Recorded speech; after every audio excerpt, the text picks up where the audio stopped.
Welcome to the HawkCast with your host, AJ Hawk.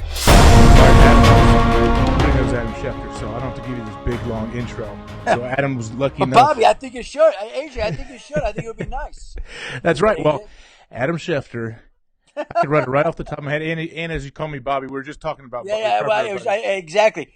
See, exactly. I accidentally did that. My bad. No I get offense. back after a long day. I've been up since 3 a.m. You'll have to forgive me. Hey, trust me, I know who I'm talking with, AJ. I'm not offended at all. That's the thing. I just like to let the listeners know. We were talking about my good buddy Bobby Carpenter. You call in weekly every Wednesday to his radio show in Columbus. How many of those shows do you have like a regular call-in time? Columbus and Washington and Denver. I got a few markets. Denver I worked in for 16 years, so I know a lot of people there, so I do something regularly there. Columbus called a couple of years ago, and I've really enjoyed doing that. I think maybe part of that was the Michigan-Ohio State kind of thing, although I really don't get too worked up about that. I like to see both schools do well. And then Washington came to me when they hired Mike Shanahan, who I've known for an awful long time, and we continued doing it even after Mike Shanahan left Washington. So, if somebody wants to have me on, like yourself, AJ, I'm happy to do it. Well, I greatly appreciate it. I know you probably have 13 cell phones in the background going on, texting. That's like everybody knows your deal. You're so connected. You're so inside.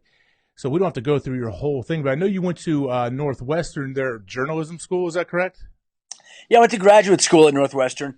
Went to Michigan undergrad, Northwestern grad school. I went to Northwestern grad school, frankly, because I couldn't get in. I couldn't get a job with any newspapers. I was dying to be a sports writer and just could not find a job anywhere. And when I couldn't get a job, I decided, okay, well, let me go to Northwestern. While I was at Northwestern, I spent a lot of time working for the Chicago Tribune, covering a lot of sports that nobody else wanted to cover and do whatever else anybody says. So that's sort of how it worked, sort of how it started. Were you always planning on going to football? It really, I appreciate you asking.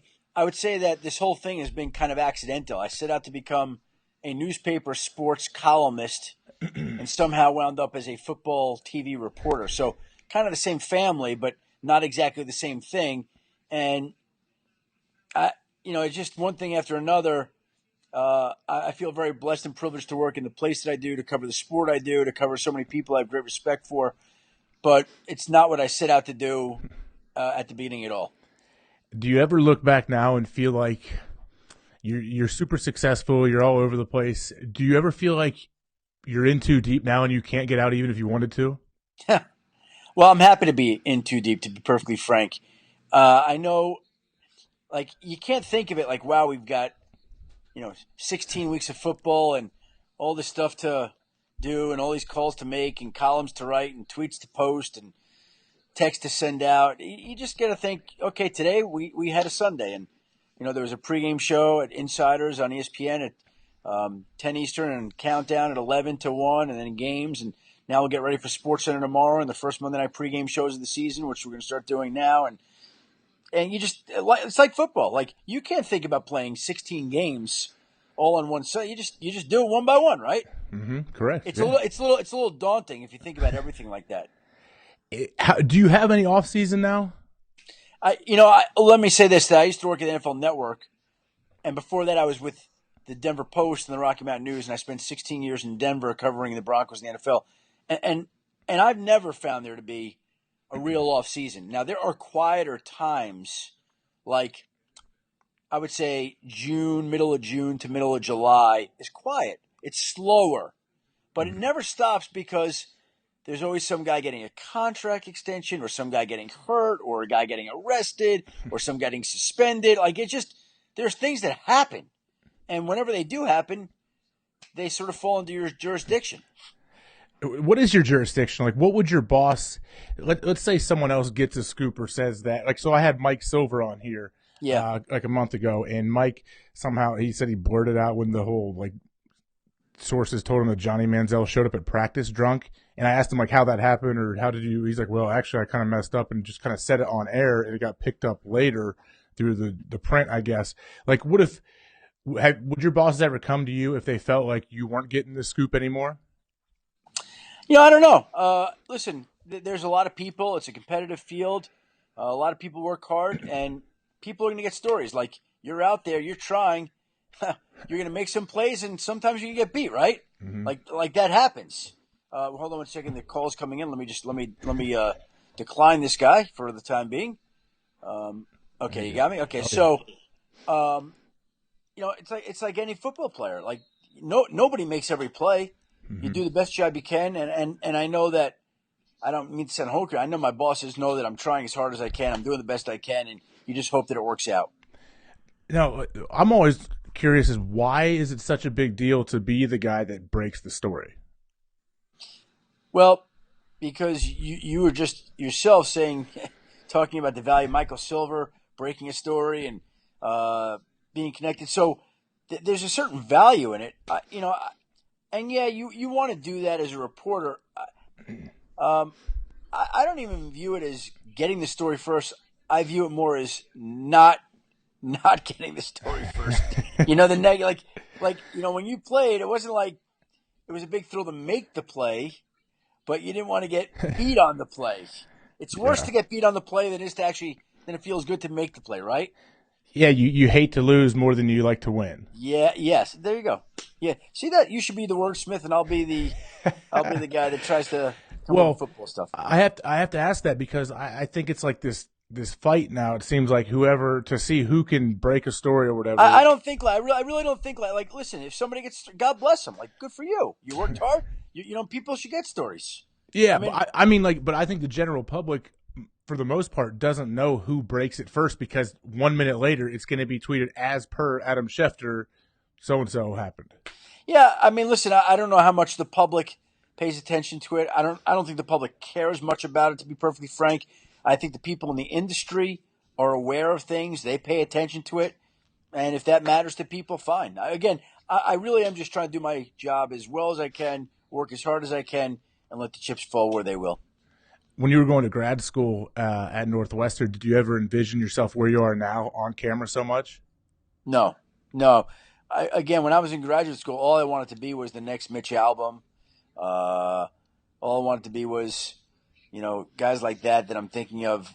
I was writing letters. I'm sure like you studied certain linebackers, right? Like I was writing letters to my favorite writers, asking them for advice and getting back letters and, taking everything that they said to heart and trying to do everything that they said. And TV like that.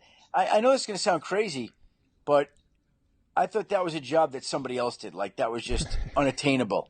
And what I've come to learn over these years is that, again, I don't mean to sound too hokey or anything, but there's nothing that you can't do. Like if you want to go be the president of the United States, you could run and you could probably be president of the United States one day. You might be a better candidate than both our candidates right now. Okay, so that first time you went live on camera, on set, how did you feel going into it? I don't even remember the first time I did it, but I will say this, that when I was in Denver, what happened was I moved to Denver, I was 23, 1990, and I didn't really know anybody out there. But they were the first, bless you, they were the first newspaper that hired me. So I moved out there, and I was just looking for stuff to do. I've always been the kind of guy that liked to stay busy. So on the weekends, I was volunteering in a restaurant to be the guy that made desserts, prepared desserts. And on the weekends, sometimes I would volunteer after the first year or so.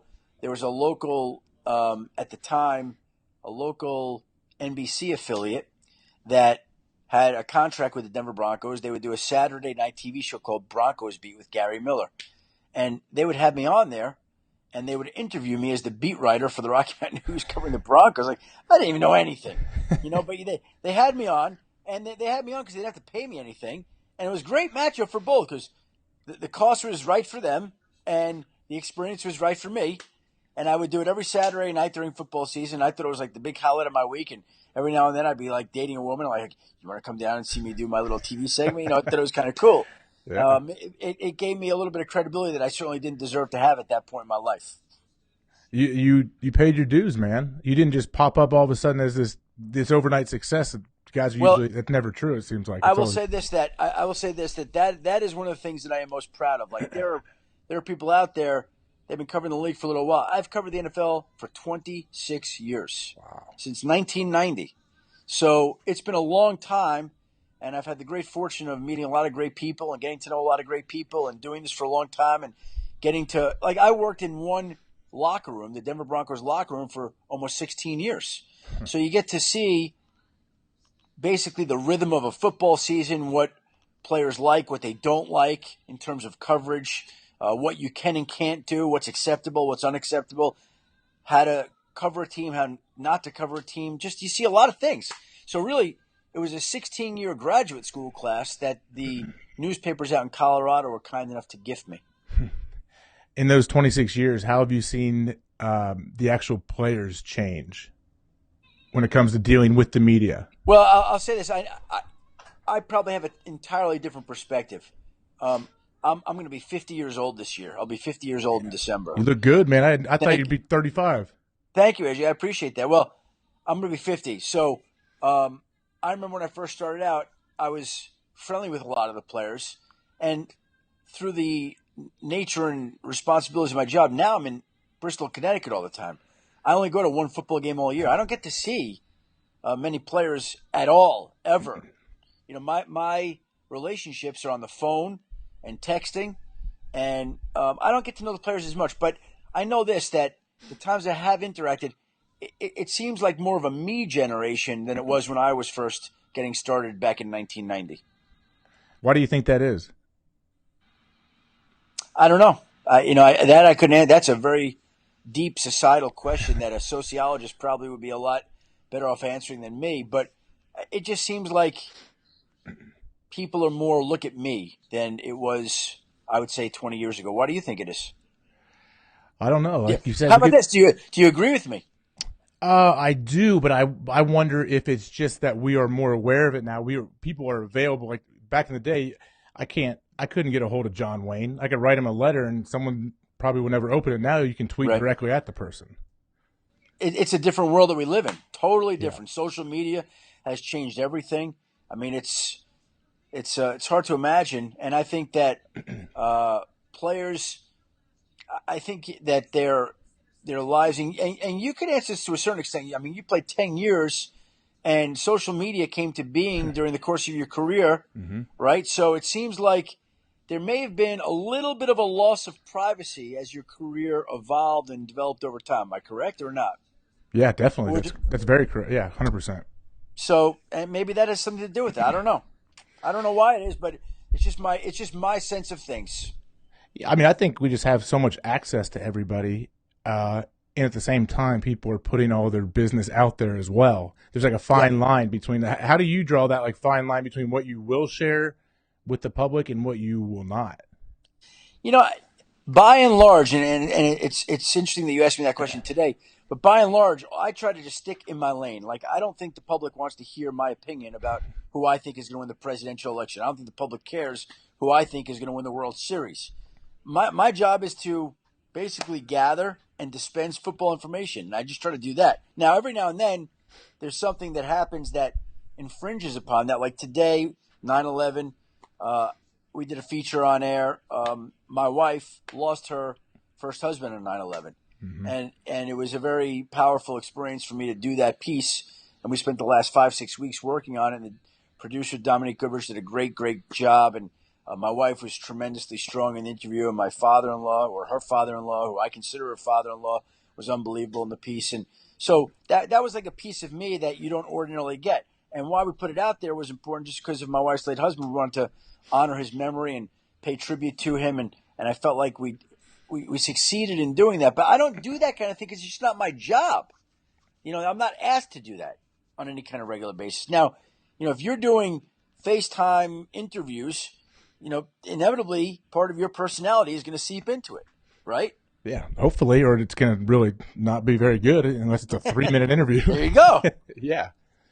So it's just not what I do. Okay. It's just not what I do. Like if it were, that'd be a different thing. But again, that's not my job.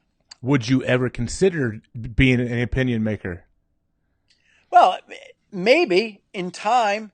It's not something that I'm aspiring to do right now, and I've got time on my ESPN contract left, and I recognize that whatever value I have is in delivering information to them right now.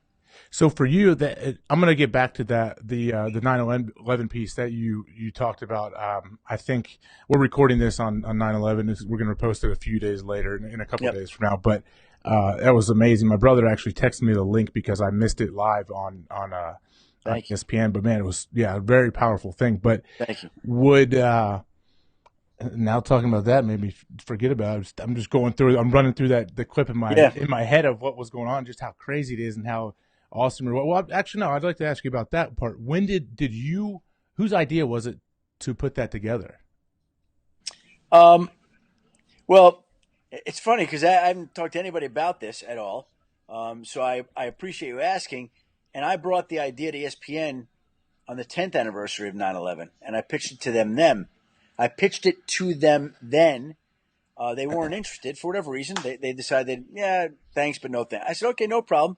And I asked them again this year, and I got kind of a similar response, like, yeah, thanks, but no thanks. And then, like, at some point this summer, the features producer, Greg Jewell, he's been calling me. He said, I think we're going to do that piece on your wife's late husband. Is that okay? And I said, yeah, I guess. I said, let me ask her and make sure that she's good with it, because I didn't know how she would feel. And I said, and let me ask her father-in-law, Joe Maio, how he would feel. So honestly, I went to them in like June or July, and I said, how would you feel about this? And they both were receptive. My father-in-law was even more receptive than Sherry. Was like, yeah, I'll do it. Because she's a deeply private person, which is, to me, what made it all the more special. And we sat down. We spent about 6 weeks on it. It took a lot of time, a lot of effort, a lot of thought. I literally wrote about 2 or 3 different scripts on various plane trips, came up with all these ideas that I wanted to do. We really didn't know what form the story was going to take, but I can say that in the end, I'm really proud of the form it did take and the way it aired. Yeah, I thought you guys did a great job putting it together. Thank you. And you narrating it with the voiceover.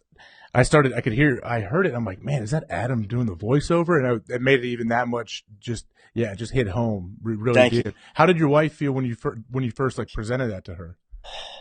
I'll tell you another weird thing about it. Our daughter is going to be 8 years old in October, and we were doing the piece, and I said to myself, wow. My daughter knows that Sherry lost her first husband. She knows she lost Joe. She knows Joe died, but she has no idea how. No idea.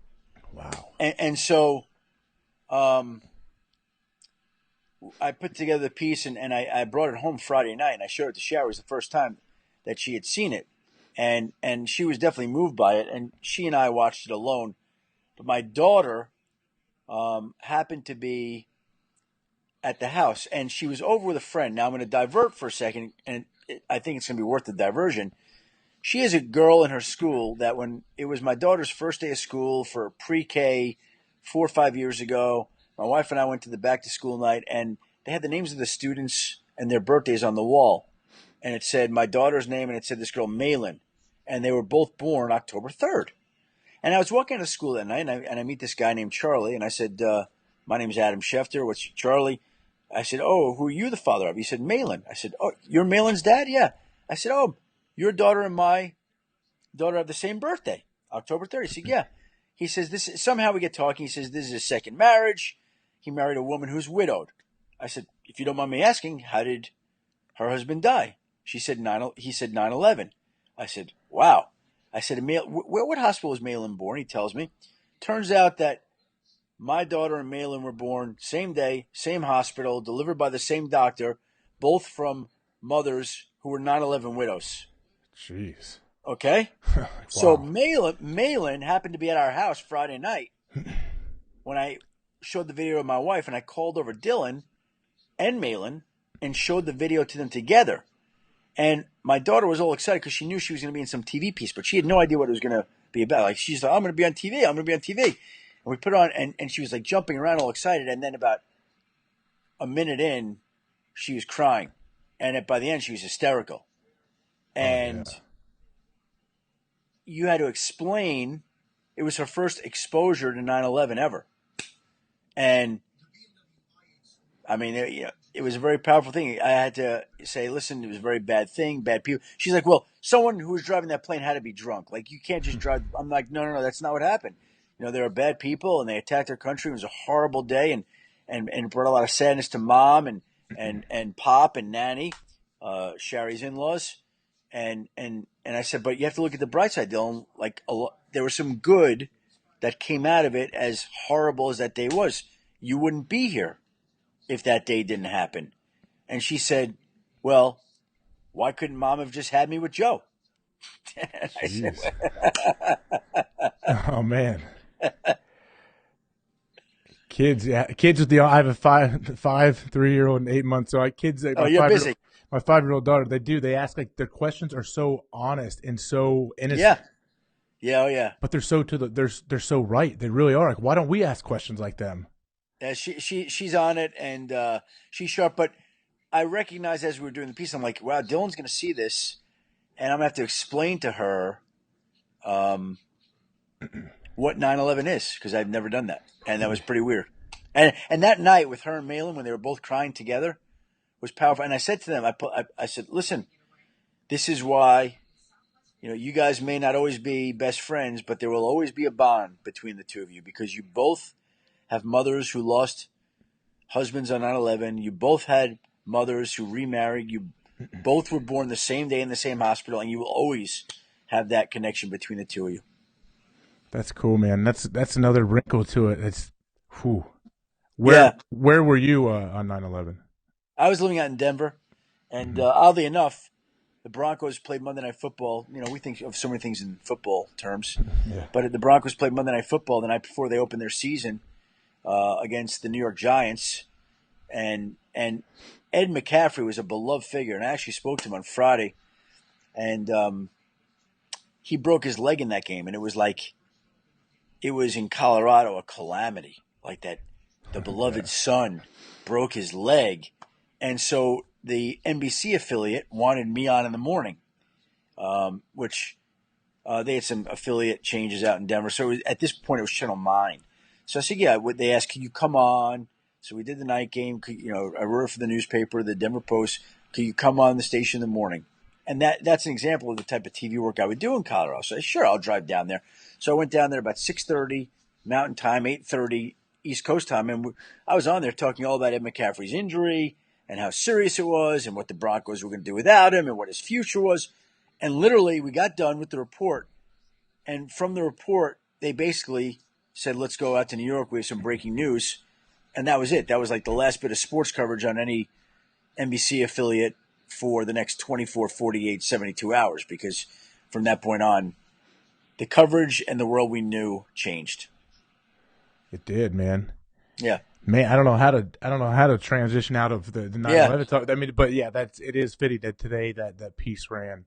I'm sure you've already got a huge response from people about it. Did even like your close friends know about that story and your wife? Oh yeah. They my close friends knew, but I'm curious myself. I think there were probably a lot of people who watched that story on ESPN Sunday, and it's a pinned tweet on my timeline for anyone who may have missed it, but. I wonder if there are people who watched it and were hearing about this widow who lost her husband, and then all of a sudden came to the part where I entered the picture. Like, I'm sure there were a lot of people who had no idea that I was married to a 9/11 widow. Oh, I got worried. Actually, my brother sent me a link today after it ran. He's like, "Wow, did you see that piece on?" As I told him I was talking to you tonight. Yeah. And he said, "You see that piece on Schefter?" And I was like, "Oh no, what happened?" Like I thought something happened to you today. So selfishly, I'm like, oh man, I really was looking forward to talking to him tonight. And it was that. So it was crazy how it went. But to shift off of that for a second, I just wanted I was thinking, so you have this gigantic following online on Twitter and all the social media. You go on TV on ESPN and you're really good on there. Have you ever thought about, and this is nothing against a network or any network or ESPN, but have you ever thought about branching on your own and people going to strictly your Twitter timeline and adamschefter.com and building a site and you literally being your own pirate ship? Well, so that's the second question you've now asked me about, if I feel trapped and I want to get out on my own. So you must have a good idea for me. So if you want to share that with me, please let me know. But I will say that, it's what I know. It's the world I know. And I enjoy tremendous amount working for the company I do. The people I work with, I really like. Maybe that won't always be the case, but this is what I know. This is what I do. I love it. I know. I understand what you're talking about, but but I envision working at ESPN for a long time, to be perfectly frank. Okay. Yeah. I mean, you have so much influence and so many people that look to you because you're not throwing garbage out there. You're not like the National Enquirer throwing all kind of random stories and 40% of them are true. People look to you to get information. So that's like currency when it comes to that. And especially the NFL, we all know the following the NFL has. I mean, billions and billions of dollars. Yeah. So yeah, that's the only reason I ask something like that, just because I think you're powerful. No, and I think at various points, something like that might have been attractive and appealing, but where I'm at this stage of my life and in my career, I'm very happy at ESPN. I was just out there a couple of weeks ago, man. You talk about that place is unbelievable. You guys, it's a factory. Had you ever been there before? I never had been on campus. No. So, and did you come out here just to do some appearances? Like, what were you doing here? I was just meeting with different guys, a lot of the college football guys out there. Just talking to them about different broadcasting things and seeing what's going on and what we could possibly do down the road someday. It's a pretty unbelievable place. There's a lot of creative minds, and it's like a factory. Like, I mean, they just get a lot of work done, and there's a lot of people behind the scenes who do a lot of tremendous work. Yeah, that's why they call it the mothership. Were you on campus when Robert DeNiro was there? Yeah, I met him one day. Actually, he was walking. You know, that's one of the great parts of my job is literally I've met at work Steve Carell, Kevin Hart, Robert De Niro,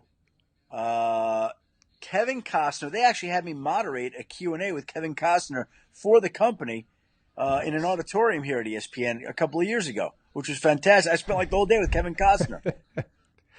That's all. Are you ever surprised at how aware they are of you? They're usually not that aware of me, to be honest with you. I appreciate you thinking that they have been.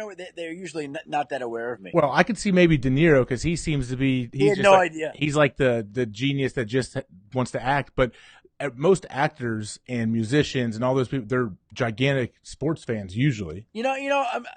I'm trying to think. The actors not so much. Like some of the baseball. I recently spent some time with Jim Bowden, the former general manager who was a baseball insider for us, and he was aware and he was into everything, and I think a lot of that stems from people playing fantasy football. Mm-hmm. Like, I just think that that's so huge in our world, in our country. It's such a part of our culture that people want to know things, and so I've got a lot of friends. I've made a lot of friends through fantasy football, who are my friends today. Who I help with drafts. Like, we did drafts last week, and one night, I was helping Chris Paul, and next night I'm helping Jim Kramer, and those guys, they're my friends, and I love helping them, and I'd like to see them win championships, but they haven't always done that. Do you play fantasy football yourself? Oh, I love it. Yeah. You do? Have you always been that way since it started? No, probably we started a league at ESPN about 5-6 years ago, and I've been playing fantasy. I would say about 5-6 years. And, listen, I get very competitive and worked up over it. In fact, they have something like a fantasy mating call. Like, we're watching the games together on Sundays, and my guy, scores a big touchdown. The guys hear me go, woo-hoo-hoo-hoo-hoo. And they're like, there's Schefter's fantasy mating call. Oh, that's awesome. Like, you need one more thing for you to go on your phone and check during a game. It's fun. And honestly, it's a great way, I think, of really being even that much more obsessed about the sport and that much more attentive to it, because you want to know every little thing, because you know how important it is to the people who play fantasy. So you very recently reported that Kyle Long is going to be playing with a torn labrum all season. Yeah. So to report something like that, how many sources do you have to feel comfortable putting that out? It depends where you get it. It depends where it's coming from. If you know somebody that you've had a long-standing relationship with, that you trust implicitly, every story really is different. I really try to be as thorough as possible. When I was going to graduate school at Northwestern, they always told me, they said, if your mother tells you she loves you, check it out. And all these years later, I've not been able to confirm that my mother loves me, but Kyle Long is going to play through the torn labrum this year. Okay, I like it. Have you ever had any that you put out that you regret letting that after you did it? No, I think that there are times that maybe you would probably be better served if you had some conversation with some editors. But no, listen, that's my job, and it's sometimes people want you to be fast and they want you to be accurate, and it's hard to be both at all times. Can you think of any scoop or any story that you held back because you weren't 100% sure you should have put it out and someone else did? Happens every day. Really? Oh yeah. Holding back and then there have been a lot of stories you've had over the years that you just, for one reason or another, you're waiting for confirmation, or someone say, "Can you wait an hour?" or whatever it is, and then the story gets that's happened, and that's a bad feeling. Like what? So okay, let's say someone is as a coach would call them like a leak. We hear that there's a leak in the locker room if a team may be having a bad downward spiral during the season, and coach, that's the last thing they want is information from the locker room getting out. Why would it benefit like someone to be a source to you? Every time it's different. You got to understand something. I think that I don't view it as like people being sources to me so much as, like I said, I've done this for 26 years. I've known a lot of these people for a really long time. And so, a lot of them, again, I've just known them for a long time. Like people that you've known since you played football at Ohio State, aren't they comfortable talking to you and you to them and vice versa? Right. And they know, that they can trust me and I'm not going to burn them. And, it's a hard thing to define, but,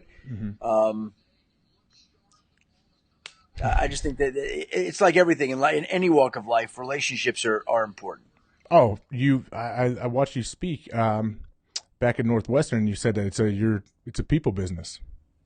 There you go. It's very true. And I the one thing I can say, and I'm proud to say, is that I've always tried to be fair, honorable, respectful. And if you speak to the people that I've basically done business with for a long period of time, I think that they would back that up. I would like to think they would. I'm sure somebody would say I didn't, but I would say I can promise you the vast majority would say I have. Oh yeah, I mean, trust me, you're definitely super highly respected in the field that I think you kind of created the field that you're in. That I appreciate saying that. Actually, Will McDonough created the field I'm in, and Chris Mortensen created the field I'm in. But in this day and age, it's done with social media. That's kind of the little twist to it that has not been done before, which I think puts a lot of stress and pressure on everybody involved in it. But there were so many great football reporters who came before me, guys like Don Pearson and Ira Miller and John McClain down in Houston, and Edwin Pope. I mean, there were so many great football reporters that I've tried to learn from who really paved the way. And when we talk about the guys on TV, to me, Will McDonough was the first football reporter on TV. Pete Axthelm did it. Peter King did it. There are a lot of people that did it, and I'm fortunate enough to follow in their footsteps. Awesome, man! It's great stuff. I'm gonna wrap this thing up, and we'll send you on your way. But I really appreciate your time, man. Where would you want people to find you when they want to look up all your great info? No problem. I figure I work for ESPN. We'll probably find them. They don't have to find us. I got you. No, but like your Twitter account, what, Adam Schefter? Yeah, at Adam Schefter. I don't even know I guess my Facebook thing is under my Facebook thing. I don't even know. I got a Snapchat account. Nice. So that worked out, and I'm just trying to make it every day. Hey, you're doing it. Do you have like an assistant or a secretary that works for you? No. Why not? I've had a few people say that to me because I think it would probably be too cumbersome to explain everything I need done or this and that. I'm one of those kind of guys that likes to just do a lot of things and get things done. You never tried one out? No. Why, you got one for me? No, but now you can like go online and get these virtual assistants that at least sort your emails or something. I don't use one. I don't have a reason to, but I figured a virtual assistant. So it's like an electronic assistant. It's like someone over in Bangladesh has like your passwords to your accounts, and they can like sift through your emails and do all kind of stuff. I guess I wouldn't trust that. I wouldn't want people seeing my stuff right now. Well, yeah, of course you got to find a way to I don't know how you navigate around that, but I figure if anybody does. How many phones do you have? 2. That's it? That's it. Is one personal, one business? No, I got 2 different phone carriers. I got 2 different types of phones, 2 different batteries.